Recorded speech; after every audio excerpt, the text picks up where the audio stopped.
Hamas telah merilis video kematian seorang tawanan Israel yang diduga meninggal dunia karena kekurangan makanan dan obat-obatan. Video tersebut berdurasi kurang dari 1 menit dan sudah tersebar di berbagai media sosial. Mengutip The Guardian pada Minggu 24 Maret 2024, dalam video tersebut dikatakan Sandra itu selamat dari serangan pasukan pertahanan Israel. Sayangnya, ia justru meninggal karena kelaparan dan kekurangan obat-obatan. Hamas juga mengatakan rakyat saat ini menderita akibat pengepungan Israel, di mana menyebabkan timbulnya kelaparan serius hingga krisis obat-obatan. Abu Ubaidah, juru bicara Brigade Al-Qassam, sayap militer Gerakan Perlawanan Islam atau Hamas, mengumumkan kematian sandera Israel Yegev Bukhataf, 34 tahun, akibat kekurangan obat-obatan dan makanan di jalur Gaza. Sebelumnya, Abu Ubaidah mengungkapkan jumlah sandera Israel yang terbunuh akibat operasi militer tentara Israel di jalur Gaza melebihi 70 sandera, dengan terbunuhnya sejumlah sandera akibat pengeboman Israel.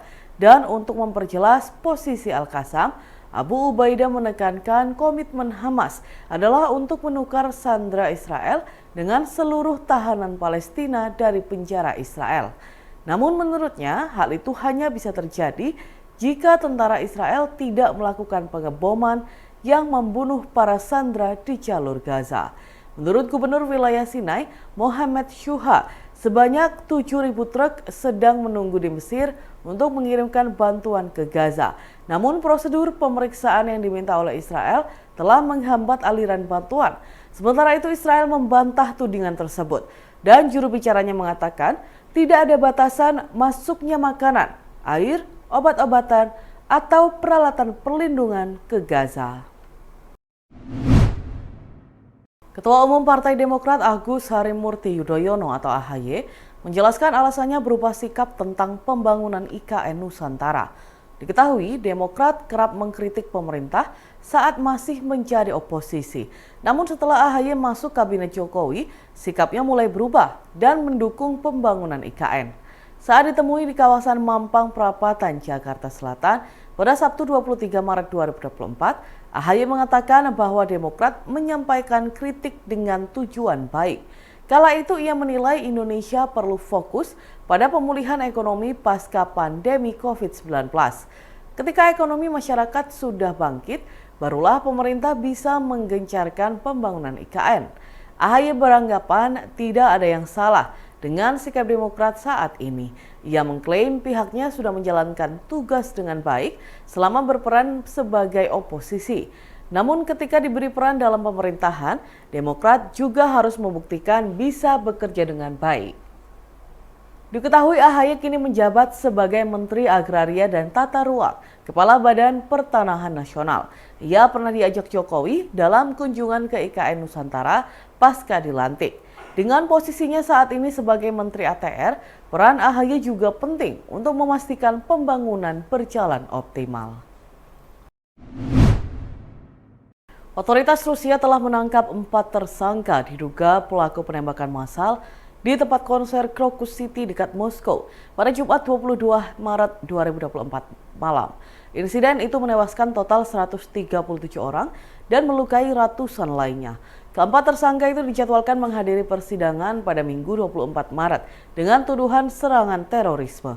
Menurut kantor berita Rusia TASS, para tersangka resmi teridentifikasi sebagai warga negara Tajikistan dan akan ditahan selama 2 bulan untuk menjalani persidangan. Keempat tersangka diidentifikasi sebagai Saidakrami Murodali Raja Balizoda, Dalerzon Barotovic Miryozev, Syamsiddin Fariduni, dan Muhammad Sobir Faizov. Pengadilan merilis video yang menunjukkan petugas polisi membawa salah satu tersangka ke ruang sidang dengan tangan diborgol. Dikutip The Guardian, beberapa foto juga memperlihatkan pria yang sama duduk di dalam sangkar kaca untuk terdakwa. Salah satu tersangka digiring dengan mata tertutup ke ruang sidang. Sementara itu, tersangka lainnya dibawa masuk ke ruang sidang menggunakan kursi roda. ISIS terutama cabangnya di Afghanistan melalui media propagandanya Amaq. Video ini diketahui sengaja direkam salah satu pelaku penyerangan. Mereka ingin menunjukkan bahwa keempat pelaku yang kini sudah ditangkap pihak keamanan Rusia memang memiliki hubungan dengan ISIS. Video itu berdurasi sekitar 90 detik. Beberapa cuplikannya memperlihatkan 4 penyerang dengan wajah buram dan suara terdistorsi di tempat yang tampaknya merupakan kompleks Balai Kota Krokus. Bupati Gresik Fandi Ahmad Yani meninjau korban gempa di Pulau Bawean, Gresik. Ia mendatangi warga yang terpaksa tinggal di tenda karena rumahnya rusak imbas gempa. Pria yang akrab disapa Gus Yani ini tiba di Pulau Bawean pada Sabtu 23 Maret 2024 sore. Ia menggunakan kapal cepat bersama rombongan untuk meninjau korban gempa di Pulau Bawean. Warga di Pulau Bawean diketahui sudah 2 hari tidur di tenda. Hal tersebut mereka lakukan karena khawatir adanya gempa susulan. Di Pulau Bawean pada Sabtu lalu masih terasa gempa, namun tidak seberapa kuat seperti di hari Jumat.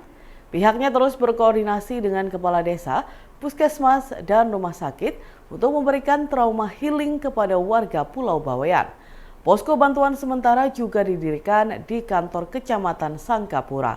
Gus Yani mengungkapkan telah menggelar rapat koordinasi dengan pihak BMKG untuk mitigasi bencana dan trauma healing.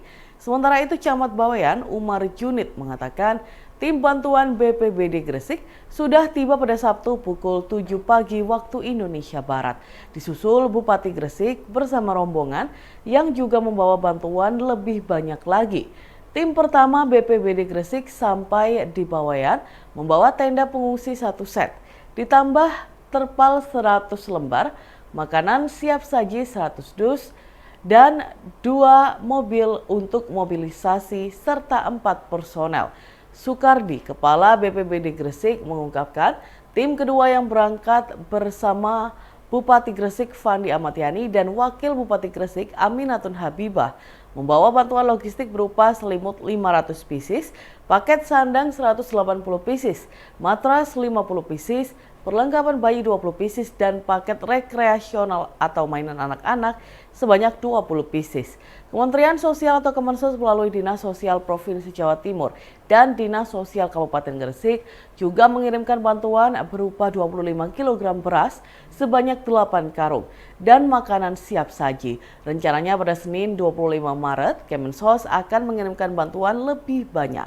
Di antaranya velvet 25 paket, tenda gulung 500 lembar, tenda serbaguna 5 set, tenda keluarga 50 paket, makanan anak 100 paket, dan banyak lainnya. Selain itu, Badan Nasional Penanggulangan Bencana atau BNPB turut mengirimkan bantuan meliputi matras 300 lembar, selimut 300 lembar, tenda pengungsi 3 set, tenda keluarga 50 set, sembako 300 paket, dan banyak juga lainnya. Sepasang perempuan dan laki-laki bukan suami istri diduga berselingkuh di kamar salah satu rumah di Desa Mayangkawis, Kecamatan Balen, Kabupaten Bojonegoro pada Sabtu 23 Maret 2024 malam. Aksi pasangan itu dipergoki lalu digerebek warga Desa Mayangkawis. Berikutnya warga setempat mengarak pasangan itu ke balai desa setempat. Momen pengarakan pasangan ini direkam warga setempat dan viral di media sosial. Pada Minggu 24 Maret, Kapolsek Balen itu Sri Windiarto membenarkan kejadian tersebut terjadi di wilayah hukumnya. Ia mengungkapkan perempuan dalam video viral itu berinisial WT, 36 tahun, warga Desa Mayangkawis, Kecamatan Balen, Bojonegoro. WT diketahui sudah bersuami, inisial nama suaminya yakni IR, 37 tahun. Sementara lelaki yang diduga berselingkuh dengan WT berinisial LW 32 tahun. Ibtu Windy membenarkan WT dan LW yang bukan pasangan suami istri itu diduga melakukan perbuatan tak patut. Berdasarkan keterangan para saksi, dugaan perselingkuhan WT dan LW bermula pada Sabtu sekitar pukul 19.30 malam waktu Indonesia Barat. Sejumlah warga melihat WT keluar rumah bersama lelaki yang tidak dikenal, yakni LW, menggunakan motor. Mengetahui hal tersebut, beberapa warga memberitahu IR selaku suami WT. Kemudian sekitar pukul 23.30 malam, sejumlah warga mengetahui WT pulang ke rumahnya bersama LW. Warga juga melihat WT dan LW langsung masuk ke rumah. Motor milik LW juga turut dimasukkan. Mengetahui keganjilan untuk kedua kalinya itu, warga kembali melapor ke IR. IR yang malam itu berada di rumah orang tuanya yang tidak jauh dari lokasi, langsung menuju ke tongkrongan warga. IR dan para warga tidak langsung menggerebek keduanya, namun menunggu sekitar 1 jam di sekitar rumah WT. Setelah sekitar 1 jam, IR sudah habis kesabaran. Ia berteriak-teriak meminta WT membuka pintu rumah. Namun tidak ada jawaban dari WT. Setelah suami mendobrak pintu rumah, IR dan para warga melihat WT di ruang tamu dalam keadaan memakai baju. Selanjutnya, IR menuju kamar tidurnya dengan WT. Di kamar ini, IR melihat LW dalam keadaan memakai baju. IR yang geram ini tidak menghajar LW, namun ia meminta kartu identitas LW. Diketahui LW merupakan warga desa Pelem, Kecamatan Purwosari, Bojonegoro. Berikutnya WT dan LW dibawa keluar rumah oleh IR dan para warga. Di momen ini terjadi kehebohan. Para tetangga WT IR keluar rumah disusul warga lainnya. Kemudian IR dan para warga mengarak WT dan LW ke Balai Desa Mayangkawis. Keduanya pun lalu dibawa ke Polsek Balen untuk penanganan lebih lanjut. Ada yang berbeda di Masjid Uswatun Hasanah Polres Ponorogo. Setelah sholat duhur terdengar suara orang membaca Al-Quran setiap Ramadan.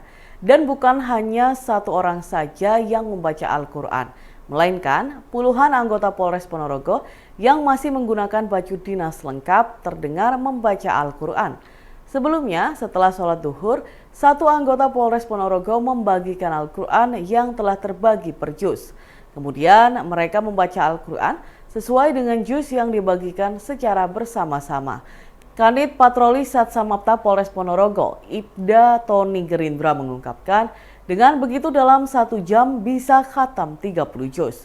Saat ditemui Tribun Jatim Network pada Minggu 24 Maret 2024, ia menjelaskan program setiap hari 1 jam khatam Al-Quran merupakan salah satu kegiatan bimbingan rohani dan mental, di mana memang program dari Kapolri untuk anggota Polri, termasuk Polres Ponorogo yang ikut mengambil bagian.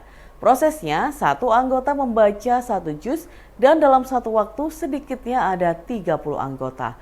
Program pembacaan Al-Quran dilakukan setiap hari selama Ramadan, yang artinya dalam Ramadan ini ada 30 kali khatam Al-Quran. Ibda Tony pun mengungkapkan caranya, di mana misalnya ia hari ini membaca juz 1, temannya membaca juz 2, kemudian besoknya ia membaca juz 2. Hal tersebut dilakukan bergantian setiap hari, sehingga setiap anggota pasti kebagian satu sama lain. Pria yang juga takmir Masjid Uswatun Hasanah Polres Ponorogo ini menuturkan, selain mengisi bulan Ramadan, tujuannya juga menambah ketakwaan para anggota. Dalam Tribunnews berikut kita simak bersama wawancara dengan Kanit Patroli Satsamapta Polres Ponorogo, Ibda Tony Gerindra. Programnya ini adalah program yang dimintakan oleh Bapak Kapolri kita untuk anggota Polri di seluruh Republik Indonesia pada saat bulan Ramadan. Itu seperti apa nih programnya? Jadi prosesnya satu anggota itu 1 juz. Dibagikan Al-Quran per juz itu baca selama 1 jam setiap hari 30 orang, sehingga 1 jam dapat juz atau sudah khatam Quran. Dan itu setiap hari selama Ramadan. Ramadan. Terus mekanisme pembagiannya gimana kan? Pembagiannya hari ini misalkan saya juz 1, teman saya juz 2, ya juz 3. Besok pilihan gantian. Saya gantian juz 2, teman saya tadi menjadi juz 1 atau juz 3 dan seterusnya, sehingga semua bergantian untuk jatah juznya itu masing-masing.